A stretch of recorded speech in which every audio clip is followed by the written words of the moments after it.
அடிப்படையிலேயே பாவமான துவாக்கள் நம்ம கேட்க கூடாது.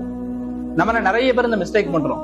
அடிப்படையிலேயே பாவமான துவாக்கள், அது பார்த்தா அடிப்படையில் இது ஹராமா இருக்கும், பாவமா இருக்கும். அது அல்லாஹ் இடத்துல எனக்கு தான் கேட்க கூடாது.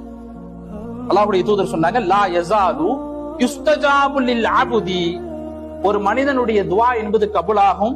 மாலம் யதுஉ பி இஸ்மின், பாவமான துவாக்கள் அவன் கேட்டால் கபூலாகாது. அவ் கதீஅத்தி ரஹிமி, சொந்த பந்தங்களுக்கு எதிராக துவா செஞ்சா அதுவும் கபூலாகாது. அப்படின்னா என்ன அர்த்தம்னா, இப்போ ஒருத்தர் வந்து துவா செய்யறாரு, யா அல்லாஹ் நான் சாராயம் குடிக்கணும், மது குடிக்கணும், எனக்கு அருள் புரிவாயாக அப்படின்னு துவா செய்யறாருன்னு வைங்களேன், அந்த துவா என்ன செய்யாது, ஏற்றுக்கொள்ளப்படாது. யா அல்லாஹ் எனக்கு வந்து ஒரு ஒரு ஒரு விபச்சார பெண்ணை காமி, நான் விபச்சாரம் செய்யணும், எனக்கு அருள் புரிவாயாக அப்படின்னு துவா செய்யறான்னு வைங்களேன், அந்த துவா கபூலாக. அதுல இதெல்லாம் வந்து அடிப்படையிலேயே தப்பு.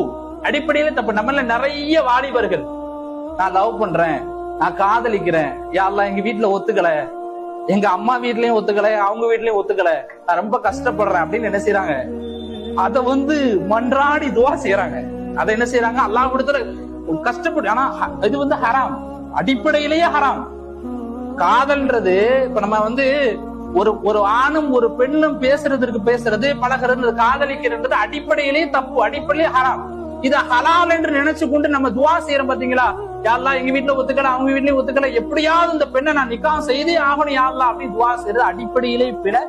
இந்த துவா ஏற்றுக்கொள்ள